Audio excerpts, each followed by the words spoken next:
Welcome everybody to the A Little Less Fear podcast. I'm your host for the show, Dr. Lino Martinez. Oh yeah.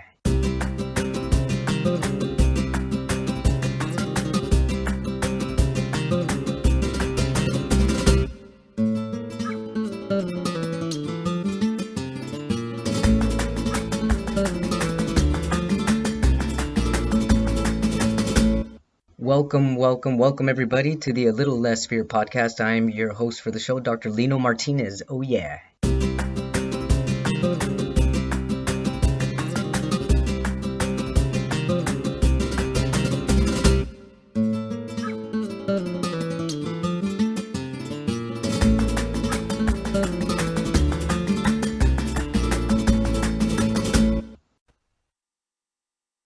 Welcome back, everybody. Happy November 2021. Starting the season with a bunch of writers, and I am more than happy to welcome Andrea Van Landingberg. Did I say that? Oh my God, I almost said Landingberg. Landingham, I'm so sorry.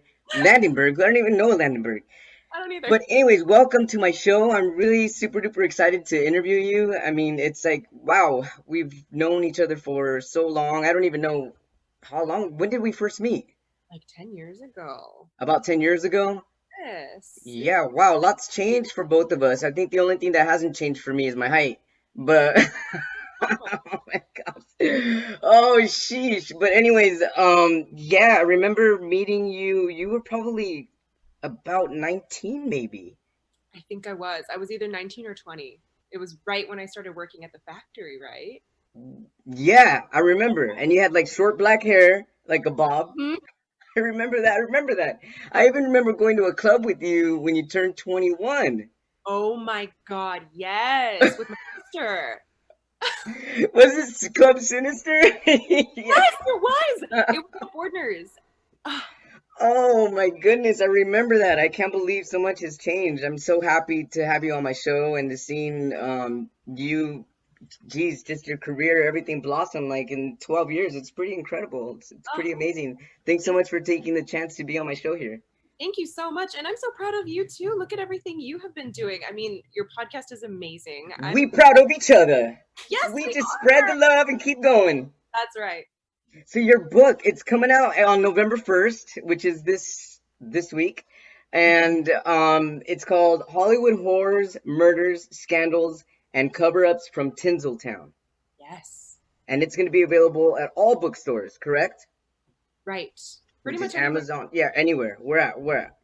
Amazon, Barnes and Noble, Powell's. I just found out the last bookstore in LA is going to be carrying it as well. God, I'm forgetting other ones, but yeah, it's gonna be almost everywhere. This is so amazing. And the crazy thing is that we're both releasing books the same month. And it's kind of Oh, like, I believe that like the higher sources, the higher beings or whatever, puts people in your like life path for a reason. It's like somehow who would have known 12 years ago that 12 years later, you and I would kind of be in the same place and like talking about the same stuff. It's just really incredible. It's like it was all meant to be, I feel at least. yes, I agree. And this is your first book too, as well, right?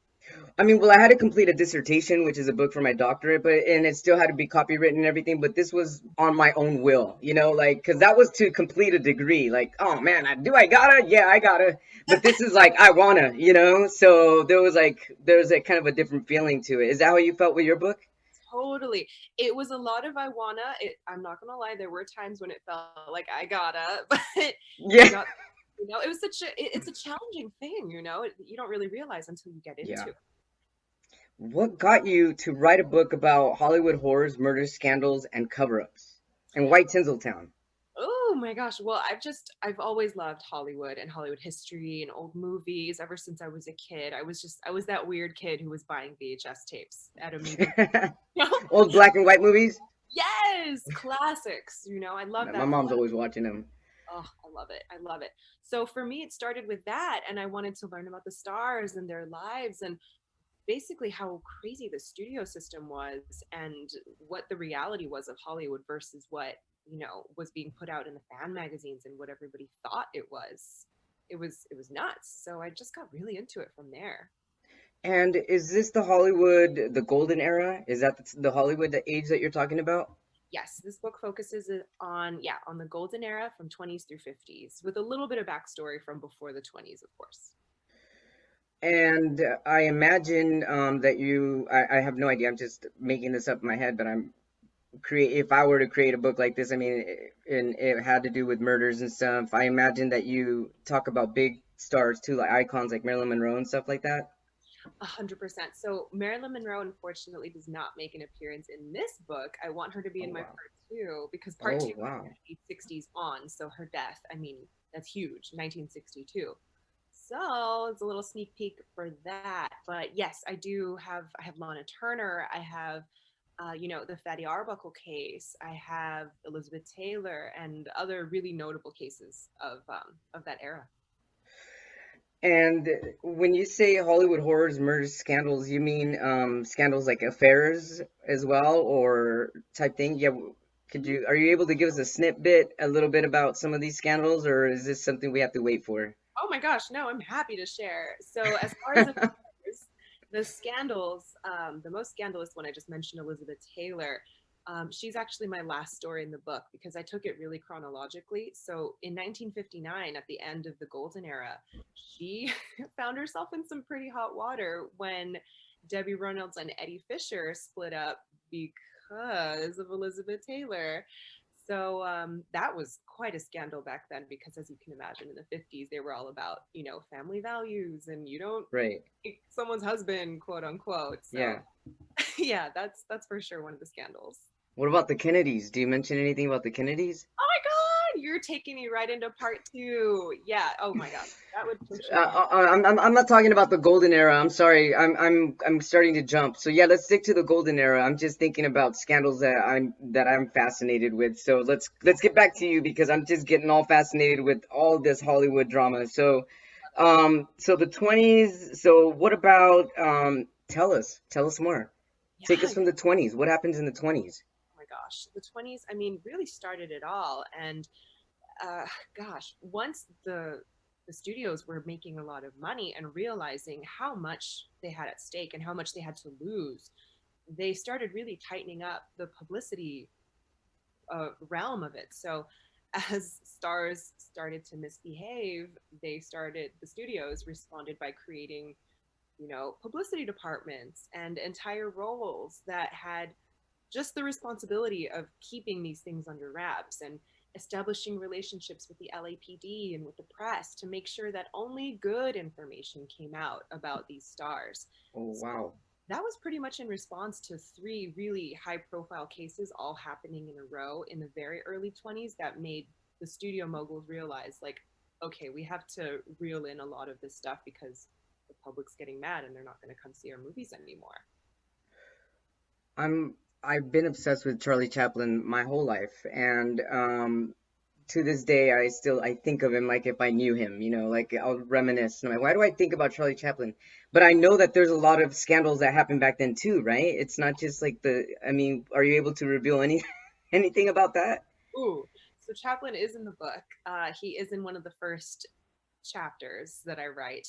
I didn't cover his personal trials and tribulations. Oh, he had many.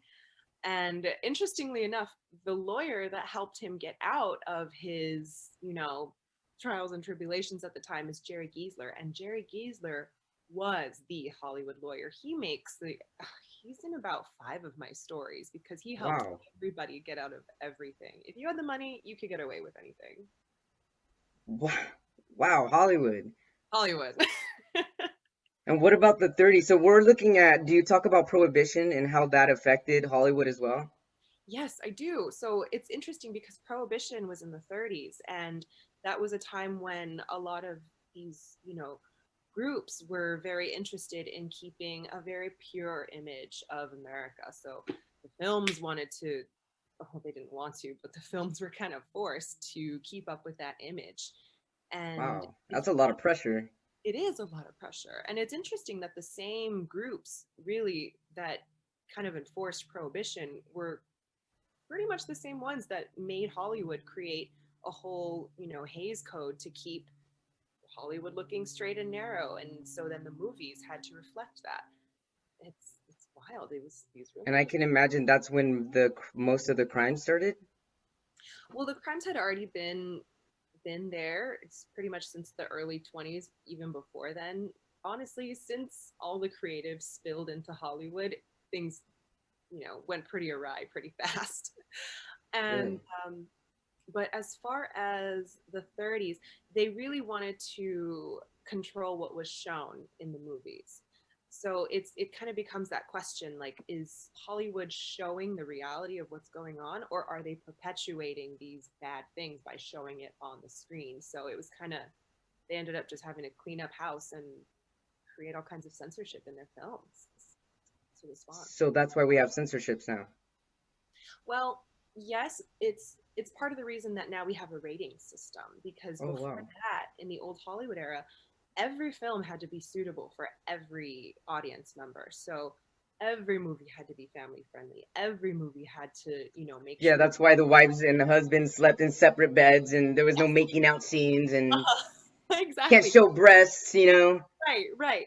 All these little rules that seem pretty insignificant, like, oh, if a woman and a man are laying down on the bed, one foot has to be on the floor. You can't be fully laying down. The 1 foot rule was that Wow.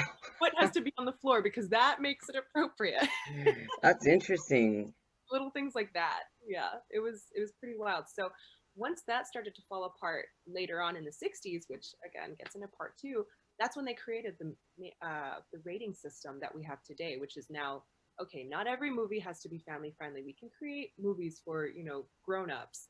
We just have them rated out now. Yeah, wow, this is really incredible. So tell us more about some of the murders that you talk about. Some the famous murders or the hidden murders that have never been solved or a little bit of both. A little bit of both. The most famous, I think, that I can think of that is in my book is, of course, the murder of Elizabeth Short, aka the Black Dahlia, The in Black Dahlia? Yeah. 1947. That for me really kind of started it all. And as far as these old Hollywood crimes, it's such a fascinating one too because it's never been solved. I don't know that it ever will be, given now that it's almost a century later. And what information is there new to find out? I've been It's to that house 'cause one of my buddies was the curator there and I used to like I mean, I'd walk around and stuff, and supposedly the bathroom where she was murdered, you know, and I didn't feel anything there. Like, I feel that I can be sensitive to certain areas of history where I feel like, maybe sometimes it gets hotter or colder in areas, or there's just more, the air is thicker, the fog, yeah. or however you want to describe it. And yeah, pressure. I didn't get anything like that there. Yeah, so not, I mean, but who knows? After all these years, it could have been blessed, it could have been purified, all kinds of stuff could have happened. But, I mean, and it probably doesn't even look like the way it did back then because it's been remodeled and stuff. So, I mean, but I just didn't get that feeling there. So I'm not, it almost makes me think that it didn't happen in that house. Oh my Yeah, God.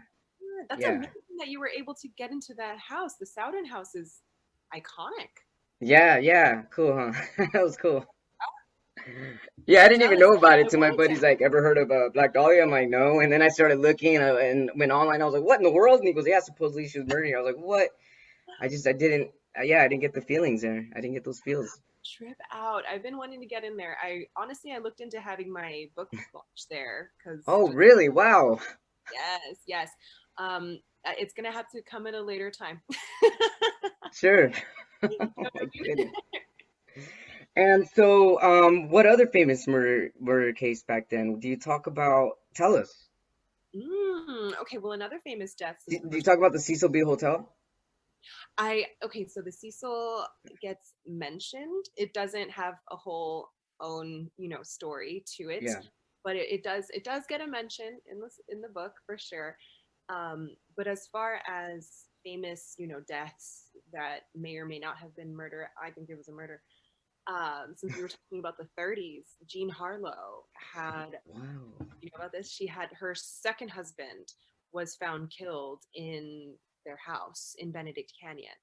And it's still another one that's just, we don't really know. But what we do know is that MGM, one of the most powerful studios in the world at that time, and certainly probably now, got in there and fixed up the crime scene because they were the ones who were most known for being, family friendly, and they had a very powerful publicity department that was able to get in and clean things up. Friends with the LAPD. Who knows what actually happened? Well, you know, Yeah. it's pretty crazy. They wrote it up as though it was a suicide, but it certainly looks as though there was a murder and a third party that was not Jean Harlow in the picture. So Gonna have to read up on that. Wow. yeah, Paul Byrne, Paul Byrne. And you know what else is crazy? That house is still there, but who ended up buying that house later on in the 60s was Jay Sebring, the boyfriend of Sharon Tate, who was killed in the Manson murders in the late 60s. That was his house later on. Maybe that house is tainted. Seems crazy, right? Yeah. It's like a doctor and who owns it, and they've had it pretty. I think they bought it after the J. Sebring situation, and I don't think they said they have never experienced anything in that house. Could you buy a house where you knew like a murder happened? Me personally, Yeah. I don't know. A murder, like that's a stain. You know what I Yeah, mean? right, right. It is a stain.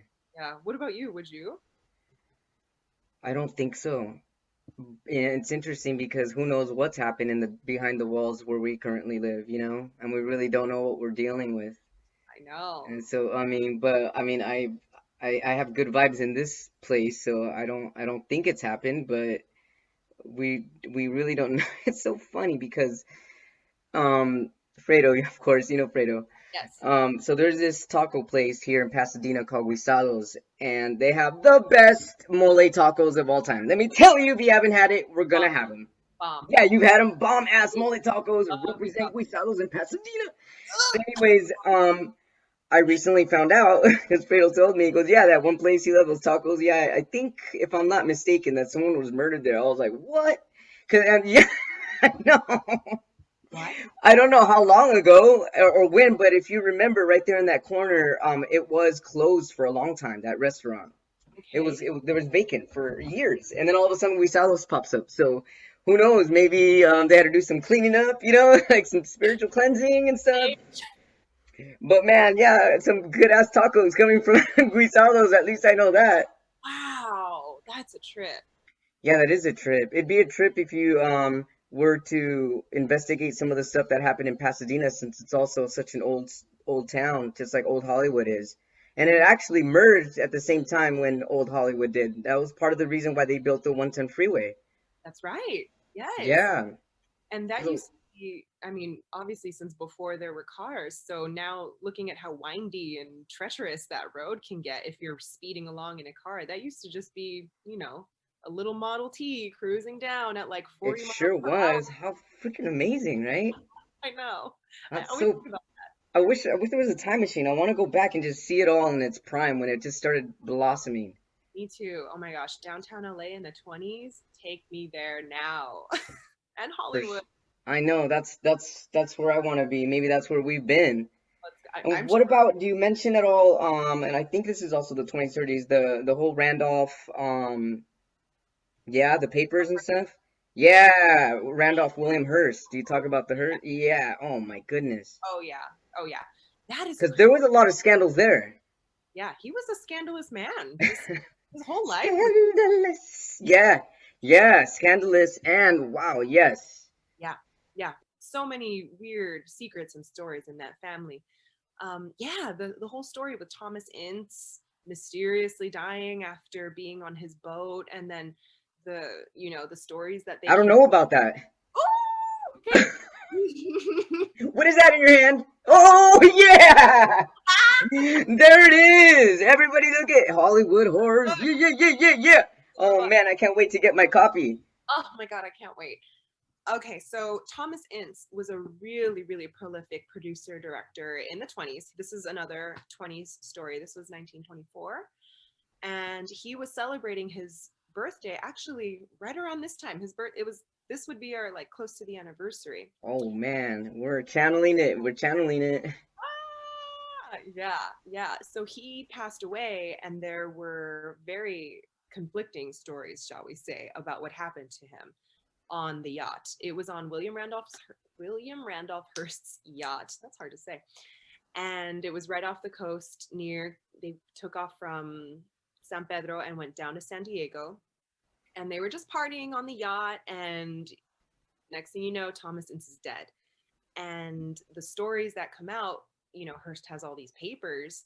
They put Oh out these man. stories that are very kind of misleading, saying like, "Oh, he died over there. Look over there." It was, but the more stories that came out, it seemed weirder and weirder. Like, why did you lie about that? If you have nothing to hide, then why are you publishing stories that don't even make sense? Charlie Chaplin's in that story.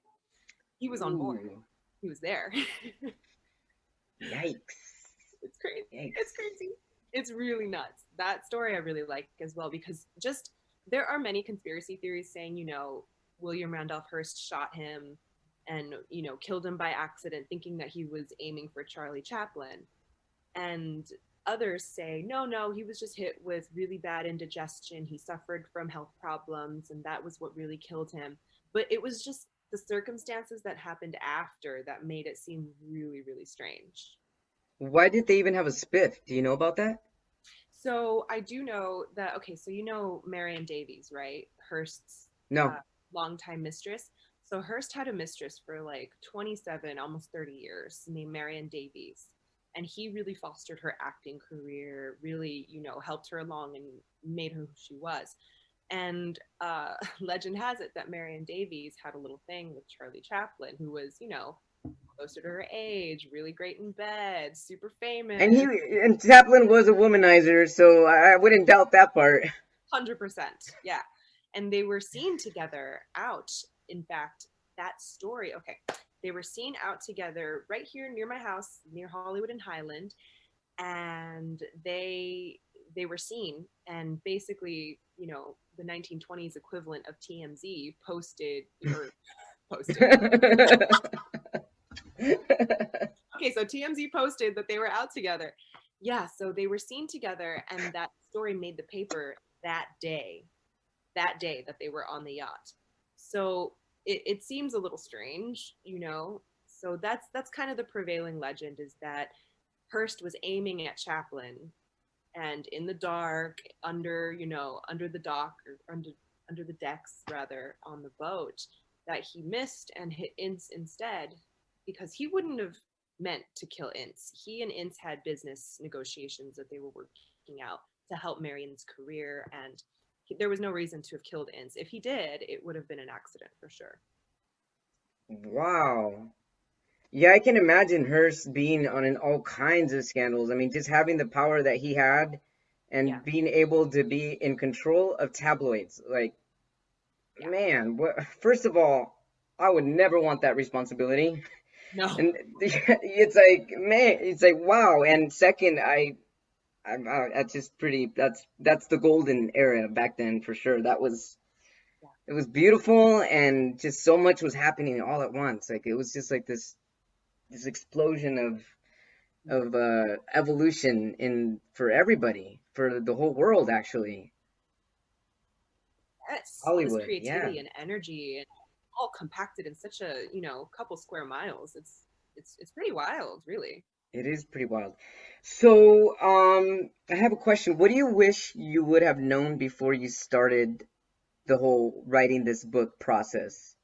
Ooh, that's a So, the first thing I get is that because you said it, that that you love Hollywood, old Hollywood.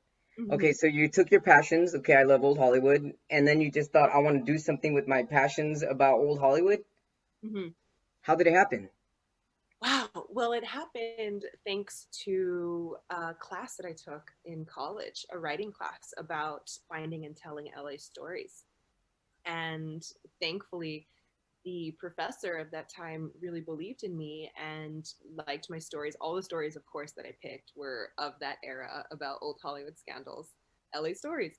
And he actually recommended me for this because the publisher was looking for someone for this project. And thank goodness he sent them my contact info. So it was pretty unexpected how it happened, and I still can't believe it to this day. It's just the most amazing thing. But what I wish I had known, Yes. what I really wish I had known before all this, is to not doubt myself. And that's what I really want everyone to take on for themselves. Like, don't doubt yourself. Don't dim your light. Don't make yourself small. Don't just follow your passion, even if it doesn't seem to make sense to other people. Even if even if you're the only one who believes in it, just follow that passion because it's in there for a reason. And if you have something that you want to share, you have to share it. Did you have a doubt in the beginning? Oh yeah. And what were your what were your doubts? Like, what were you thinking? I mean, I didn't think it was going to go anywhere. I didn't think, first of all, I didn't think I was going to get the deal. I mean, I had doubts all the way through the process, to be honest. Even before, when I was starting to kind of come out a little more as, being a little a little baby Hollywood historian, and when I was in college, I mean, yeah, there were times when I thought this is dumb. Like, no, none of my friends understand this. Nobody gets it. I feel stupid. I feel this. I feel that. That was just all kinds of noise. Yeah, extra noise in your head. Yeah, that you're right. That self-doubt is extra noise in your head. Exactly. So how So did you get that extra noise out? How did you start focusing, and when and how did something just spark? And I almost said, what lit your ass up? What lit your ass up? And you're like, what I'm going full force. what lit my ass up? Well, I just had to push through it. I feel like for that, the only way out is really through. And there's no amount of convincing yourself that's really gonna get you out of that without action. So I just decided, you know what? I got to have faith in this. I have to pursue it. There's a reason that I feel this way, and it's kind of my responsibility to push through and just do it. And the more I did it, the more started happening, the more, I started getting positive results from what I was doing, and I was growing and seeing that. And so it started to become, those fears started to recede. Hmm. And that's honestly, I think that's going to be a lifelong pursuit for, as you know, for creative people. Like, that's just, sadly, that's kind of a thing that we have to deal with It sometimes. is a thing that we have to deal with sometimes, but once we start climbing, we can't look down. That's it. That's it. Keep on climbing. Uh-huh. And Yes. then, and so at what point were you like, you know what, I'm gonna have a part two to this book? Was it when you physically had your current book with you and you're like, I got this, I'm already ready, or were you already thinking ahead while you were writing that one? I already knew that I was going to do a part two. I already knew. Nice. Even while I was still writing, I mean, when I was first drafting these proposals to even try to get this deal, I had a lot of stories that I had to kind of cull down into the table of contents that I have now. And there are so many more stories that didn't Yeah. fit in here because I was focusing on 20s or 50s. But oh my gosh, the 60s? What a time. The 70s. And the more I got into, hey, love that shirt, by the way. So sick. Oh, love it. We're such a stylish bunch. Thanks. I love the 60s and 70s. Me too. Um, so yeah, I mean, I think after the six. So okay, so what are the next 3 decades you're gonna do?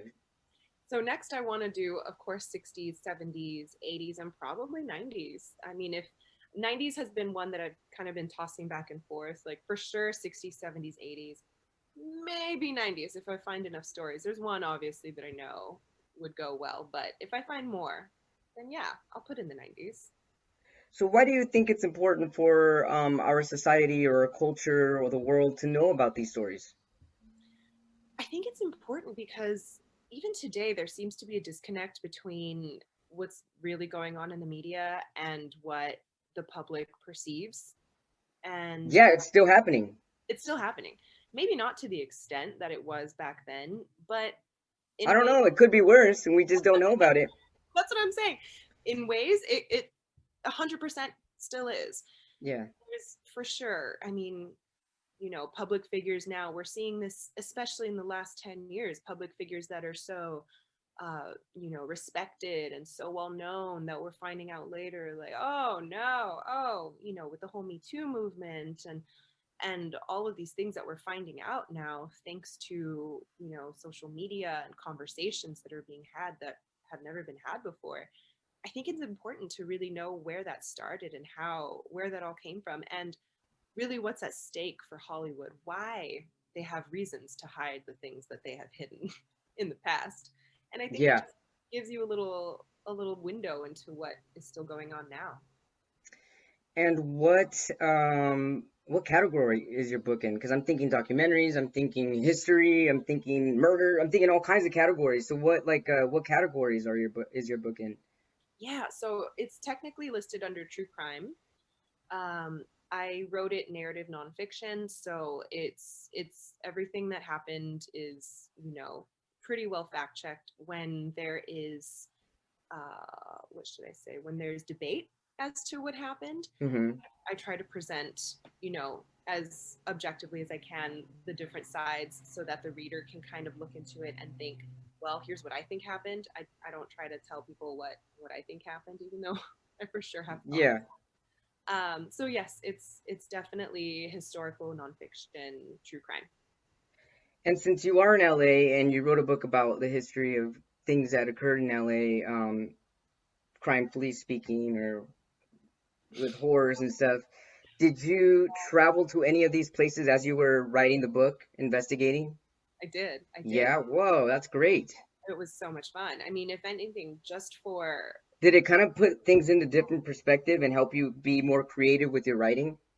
it did. It did because I just wanted to go and see, you know, what did the vegetation look like? Which direction does this house face? Where's the sun rising and setting? What's the I wanted to feel it as much as possible so that I could put that into my writing and, you know, make it as real and as accurate as possible. So yeah, I went to the house of Elizabeth Taylor where she was when she found out that her husband had died. I went to of course, the Sowden House, not inside, but I went to the Sowden House and did the drive to 39th and Norton to see how easy that drive would have been. Turns out, real easy. It's a pretty straight shot. Wow. Yeah, things like that. That if I wanted to really make it come alive, it was really easy to just get out and do that. Especially in the pandemic, there was no traffic. Right. Yeah, exactly. That was the best thing about the pandemic. No traffic. The LA was so beautiful. I remember thinking that being in traffic and I remember driving in LA during the pandemic and I was like, no traffic. LA has never looked so beautiful. It Yeah, looks so gorgeous. Yeah. And I'm an LA native. Are you an LA native? I am. Yeah, I'm from the San Gabriel Los Valley. Angeles. Yeah.